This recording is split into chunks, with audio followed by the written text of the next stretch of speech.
Hoje eu estou conversando com o engenheiro das tecnologias da educação, Vanderlei Martiniano. Estamos conversando aqui sobre um assunto extremamente importante, que é sobre o futuro da educação.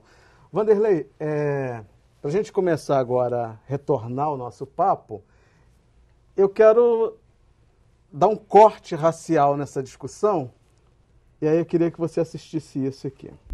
Pensar possibilidades de ter mecanismos onde a gente trabalhe, seja na internet, seja na TV, a valorização dessas relações contribui imensamente na consolidação, principalmente das diretrizes curriculares brasileiras relacionadas a essa relação étnico-racial. Mas a gente ainda percebe que a cultura negra ela é pouco valorizada, principalmente nos grandes meios de comunicação, na mídia impressa. A gente precisa valorizar isso. E aí, por isso, o papel fundamental das mídias negras na consolidação e na valorização da cultura afro-brasileira. Então, a gente estava falando aqui, você estava fazendo um panorama desse universo do futuro, e aí eu te pergunto, hoje a população negra, ela está não sei quantos passos atrás, né, devido ao que todo mundo já sabe, né, pelo racismo, pela exclusão. Dentro desse universo, como estarão os negros, os pobres, nessa relação de educação e tecnologia? É uma questão que me faz pensar muito, não é? Mas a grande questão é que nós precisaremos estar acompanhando muito de perto, e principalmente as comunidades menos favorecidas, como a comunidade de negros. Porque a gente viu aqui no vídeo, quer dizer, a gente está hoje celebrando o advento da internet para poder estar tendo discussões a respeito da inclusão, celebrando cotas na universidade. Enquanto você tem outros grupos trabalhando completamente a dominação futura da humanidade. Pois é, isso é uma coisa E o que vai acontecer louca. é que não será uma questão somente que abarcará os negros, mas as populações menos favorecidas, de uma forma geral, viverão um distanciamento da realidade tecnológica e passarão a ser objetos de grande dominação. E é essa, na verdade, a minha preocupação de, enquanto engenheiro educativo, enquanto futurista da educação, que pensa, na verdade, essas realidades, é de trazer uma palavra de alerta que nós precisamos, no mínimo, fazer com que a nossa voz seja representada diante dessas empresas. A Google, a Microsoft, a IBM estão tomando decisões que irão afetar toda a nossa vida e não estão nos pedindo licença para isso. Bom, se bem que elas têm uma série de razões para tal, mas o nosso dever é de nós articularmos, de termos, na verdade, consciência do que será esse momento, e é um momento muito breve, do tipo de impacto que estarmos tão dominados por tecnologias, especificamente pela inteligência artificial, irá nos trazer e nos fazermos representar.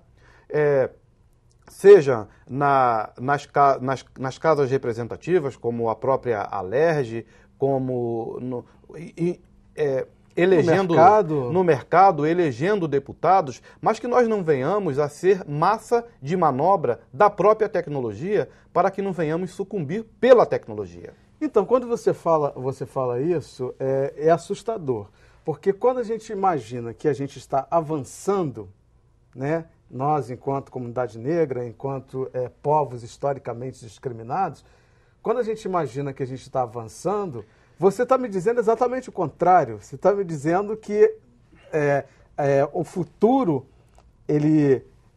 essa desigualdade, ela vai estar, na verdade, vai estar muito maior.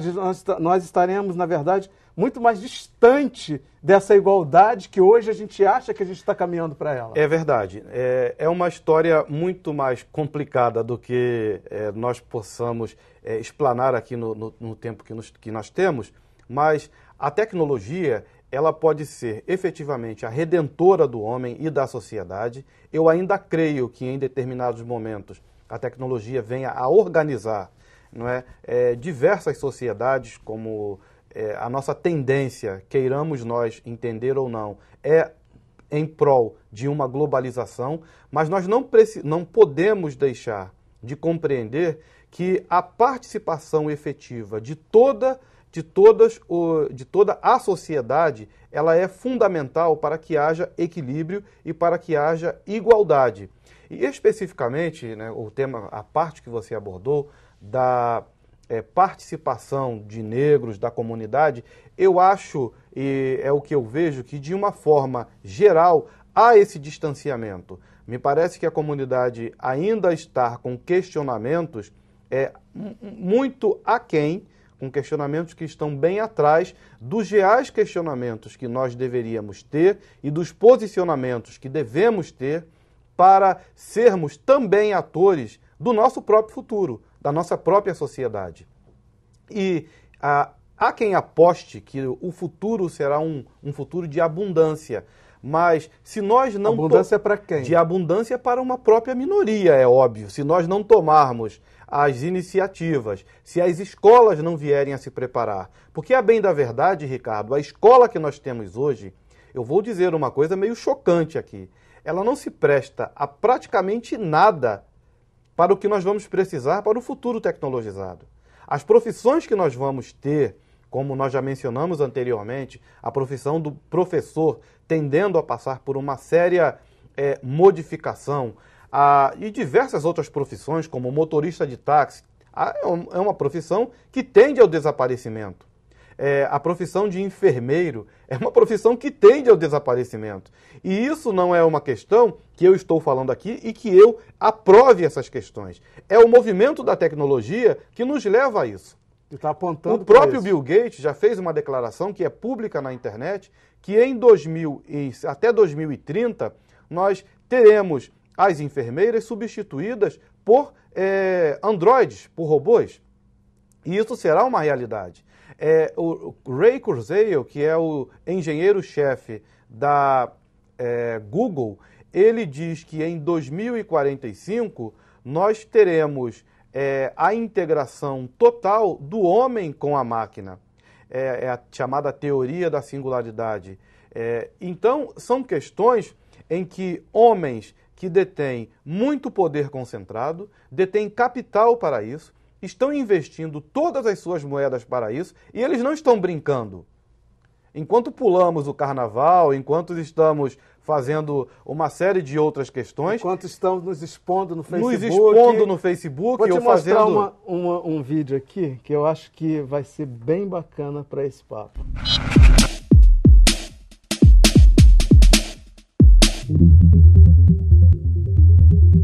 A rede social, ela pode ser um espaço de conscientização. Agora nós temos a facilidade de comunicação muito maior. É importante que a gente se una em torno dessas redes, que são instrumentos modernos, para a gente avançar no combate ao racismo. Da chamada velha guarda, temos que reverenciar esse novo espaço de comunicação, que são as chamadas mídias sociais. Agradeço também as pessoas que não são dessa era e que conseguiram se integrar e estão interagindo conosco e podendo dar ainda mais informação e fazer circular o conhecimento, que é o que a gente precisa.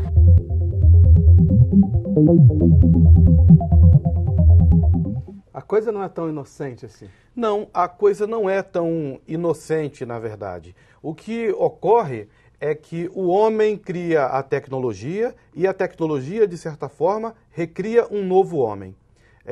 Esse processo é um processo que se autoalimenta, não é, praticamente, e nós não sabemos, ou na verdade sabemos e não queremos assumir de público quais serão os resultados desse processo quase que alienatório. No Brasil, especificamente, você tem uma grande parcela da população que se expõe completamente dentro de redes sociais. Isso é o que grandes empresas hoje que fazem a mineração de dados precisam para que elas tenham todo o controle sobre a sua vida, sobre os seus costumes e tudo isso. Eu, particularmente, por viver na Europa, os europeus têm hábitos um pouco diferentes. Você pouco vai ver um europeu se expondo da forma tão avassaladora dentro das redes sociais, como o brasileiro, como o latino de uma forma geral, não é? Se expõe nisso. Então, esse preço terá que ser pago por alguém. E nós, como sociedade... vai ser um preço alto. E eu creio que será um preço muito alto, porque, na verdade, estamos entregando toda a nossa vida, toda a nossa informação, e eu não estou dizendo que eu estou excluído desse processo. Enquanto brasileiro, eu também tenho muitas informações dentro das redes sociais, mas é um processo que nos faz, a cada dia, pensar e tomar uma atitude antes que seja um pouco tarde demais.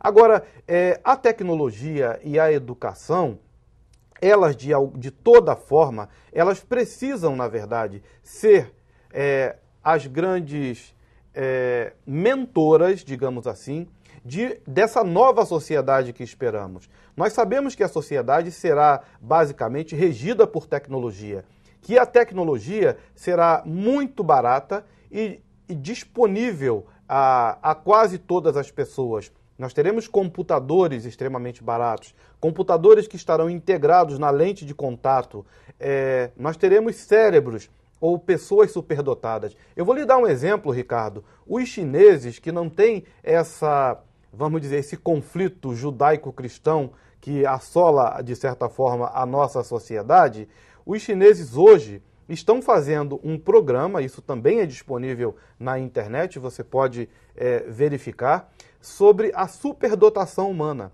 Eles recolheram o material genético de chineses superdotados mentalmente e fizeram agora e buscam a compreensão de qual é a variável que explica a superinteligência dessas pessoas. O segundo passo dessa pesquisa chinesa é fazer com que, uma vez explicada o fator da inteligência, eles venham a criar uma nova sociedade com seres superdotados. De super-humanos superdotados e superinteligentes. E onde fica a ética nisso? A ética é uma questão que a China tem uma outra visão a respeito disso. Mas a grande questão é que hoje o brasileiro, o Brasil, e eu estou falando para o nosso povo, precisa atentar a respeito desses movimentos que estão sendo feitos, que irão nos pegar de surpresa, e que precisam, na verdade, ser questionados ou serem, no mínimo, compreendidos pela sociedade.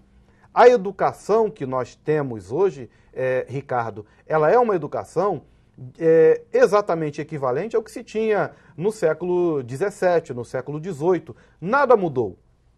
Mas o homem mudou, a sociedade mudou, as tecnologias avançaram muito e nós não paramos para repensar essa educação, para criar efetivamente arranjos educativos que façam sentido dentro desse contexto tecnológico. Nós ainda utilizamos métodos e técnicas medievais para ensinar a uma criança que vai viver em um mundo completamente regido por tecnologias e por inteligência artificial. Isso, Ricardo, é o decretar da nossa morte. Infelizmente, acabou nosso tempo. Muito obrigado por nos fazer pensar, refletir sobre isso, por nos trazer esse alerta, que é extremamente importante. Muito obrigado por dedicar sua vida a essa discussão, para poder você estar aí viajando pelo mundo, palestrando e falando sobre esse assunto. Muitíssimo obrigado pela tua contribuição aqui hoje. Eu que agradeço, Ricardo. Valeu. É isso aí, gente. Eu conversei hoje com o engenheiro das tecnologias da educação, Vanderlei Martinianos. E se você quiser rever essa entrevista ou qualquer edição do programa, entra lá no site www.tvalerj.tv ou cultine.com.br. E não deixe de nos acompanhar pelas redes sociais. Mande suas críticas e sugestões que a gente gosta, tá? Obrigado pela companhia e até o próximo encontro. Eu te espero.